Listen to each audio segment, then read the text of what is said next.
Es war eine kalte Nacht im Herzen des Schwarzwalds. Der Wind flüsterte durch die Bäume und die Dunkelheit schien alles um sich herum zu verschlingen. Im Überwachungsraum der Forststation erhellte nur das Licht der Bildschirme das Gesicht von Markus, einem Mann mit aufmerksamem Blick, der auf die Überwachung der im ganzen Wald verteilten Sicherheitskameras spezialisiert war.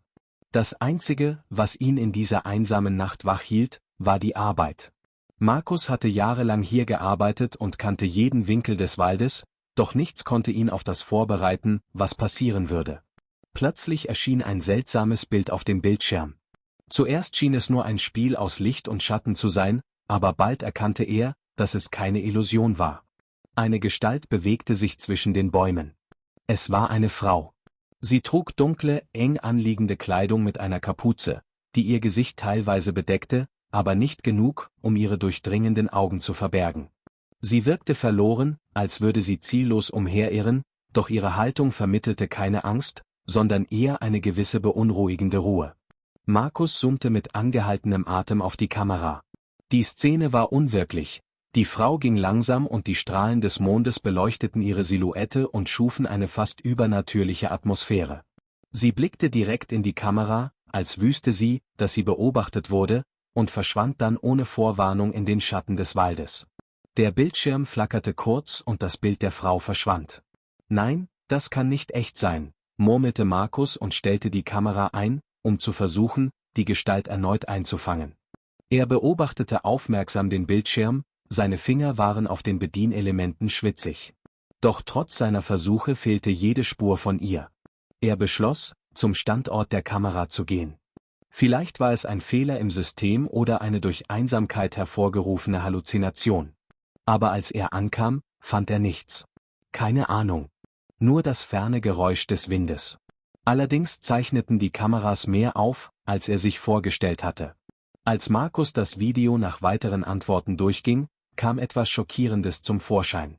Genau in dem Moment, als die Frau im Wald verschwand, materialisierte sich hinter ihr ein seltsamer Schatten, etwas, das nicht in die natürliche Umgebung des Waldes gehörte.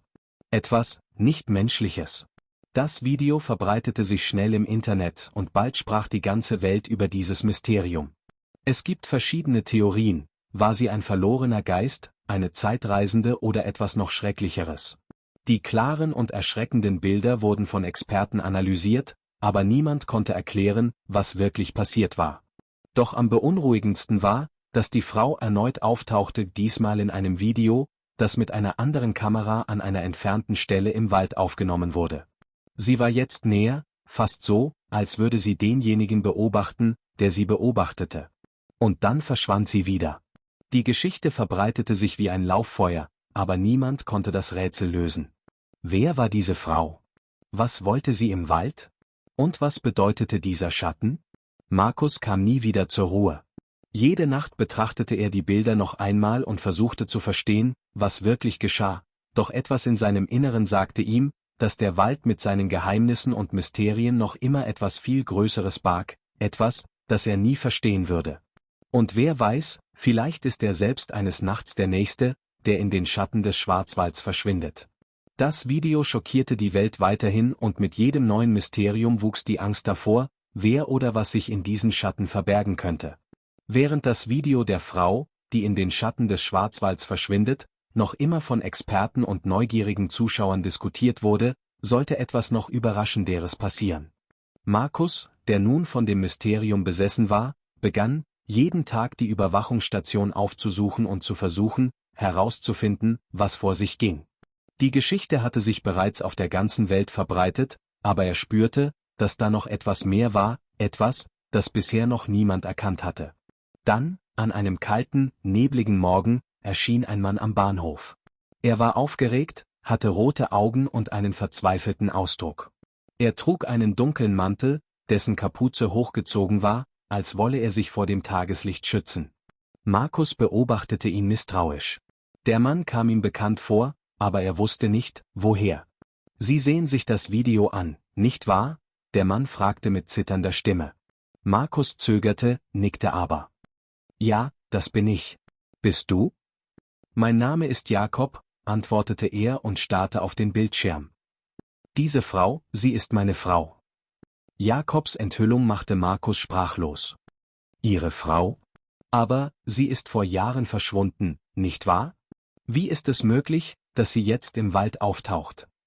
Jakob holte tief Luft und setzte sich auf, seine Hände zitterten. Meine Frau Lina und ich waren echte Jäger. Wir lebten am Rande des Schwarzwalds. Vor 7 Jahren verschwand sie spurlos. Wir suchten tagelang, wochenlang, aber wir haben sie nie gefunden.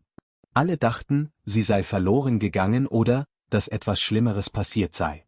Aber durch das, was sie im Video gezeigt haben, weiß ich, dass sie lebt, oder zumindest, dass sie dort war. Markus kam mit rasendem Herzen näher. Aber das ergibt keinen Sinn. Wie konnte sie nach all dieser Zeit im Wald sein? Und warum ist sie nicht gealtert? Jakob sah ihn mit Tränen in den Augen an. Ich weiß nicht, es gibt eine Legende in unserer Familie.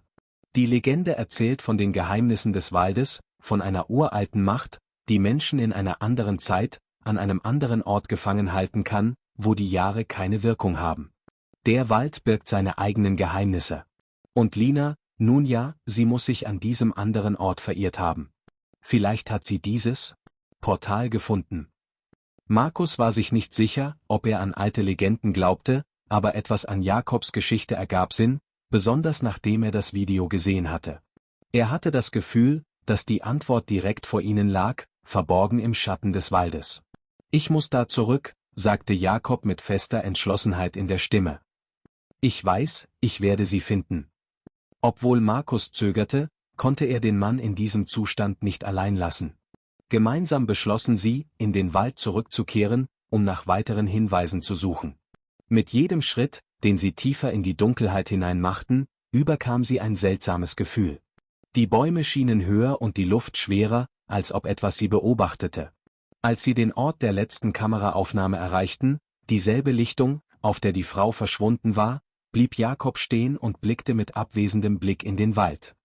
Ich habe sie letztes Mal hier gesehen. Sie war hier? Sie hat mich gerufen, aber ich konnte sie nicht sehen. Plötzlich wehte eine kalte Brise über die Lichtung und die Bäume begannen sanft zu schwanken, als würden sie auf etwas Unsichtbares reagieren. In diesem Moment sah Markus, als er in die Kamera schaute, etwas, das ihn schwer schlucken ließ. Lina, Jakobs Frau, erschien erneut, doch diesmal war sie näher, als käme sie auf sie zu. Seine Augen leuchteten in einem unerklärlichen Licht und sein Körper wirkte ätherisch, als wäre er aus dem Nichts entstanden. Jakob rannte ohne nachzudenken zu ihr. »Lina! Lina!« schrie er, Tränen strömten über sein Gesicht. »Ich habe dich gefunden. Ich habe nie aufgegeben.« Doch als er nahe genug kam, drehte sich Lina langsam um, ihr Gesichtsausdruck war ausdruckslos, als würde sie ihn nicht mehr erkennen.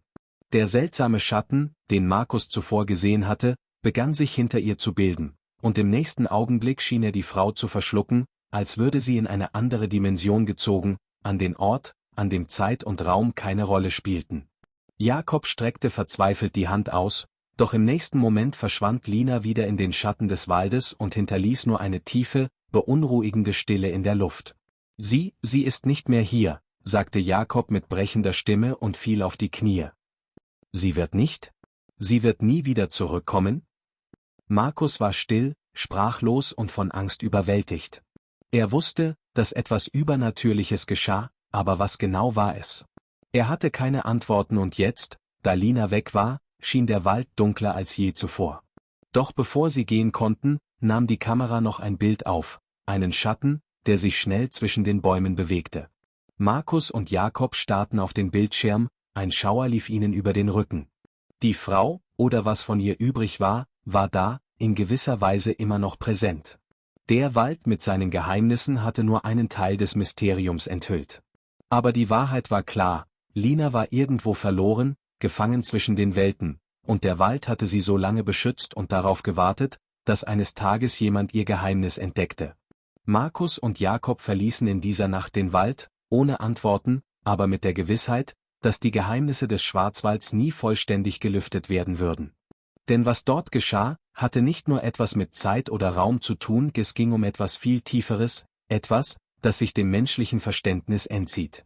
Und die ganze Welt würde sich weiterhin fragen, wer war die Frau des Waldes und was war wirklich aus ihr geworden?